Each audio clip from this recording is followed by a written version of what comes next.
Mode spécial, présentation des collections prêt-à-porter de l'été 2010. Cours, glamour, amour, toujours Chanel.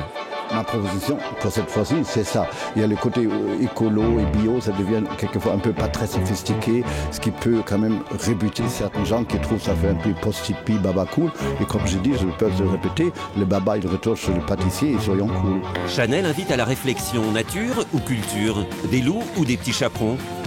Au fait, les technologies les plus modernes et les choses les plus traditionnelles dans le sens agréable du mot, pas dans le sens chiant, parce que le mot tradition, c'est la fuir déjà. Hein.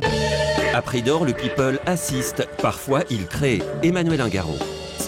Oui, vous savez, la perpétuelle femme de 30 ans, comme ma soeur qui veut juste s'habiller comme moi, paraître jeune ou moins jeune. Tout ça avec des femmes qui se sentent confortables, parce que c'est important d'être confortable dans la vie.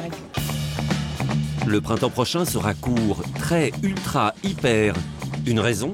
Quand le monde tourne vite, que les choses sont difficiles, que le quotidien est un peu plus tendu, on a besoin de marcher plus vite. Et de jouer avec ses dessous.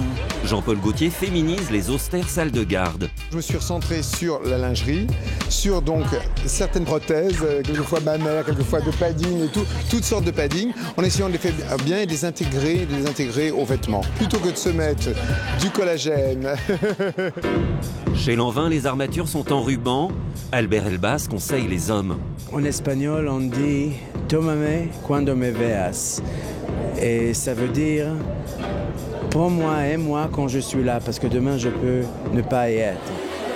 Elle recevait chez elle, boulevard Saint-Germain, elle, Sonia Rykiel.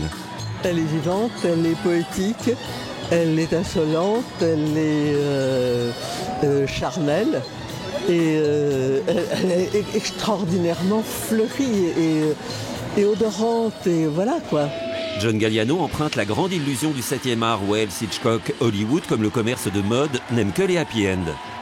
Sûrement. Le happy end, c'est Galliano avec tous ses mannequins qui est sorti sur le runway. Caravage a inspiré les artistes expressionnistes des années 20-30 qui ont inspiré Christian Dior. Mon travail est de faire rêver les femmes plus que jamais, faire que leur désir soit plus profond que jamais. Et je dois rester fidèle à ma mission. Étrange défilé au faux semblant donnant l'aspect d'être déshabillé quand on ne l'est pas. Mais les robes avec le fond de robe semblant des bas, ça je retiens. Parce que ça c'est très très sexy, très joli. La grande comédie de la mode vêtira le printemps d'optimisme. De Paris, l'adrénaline a jailli.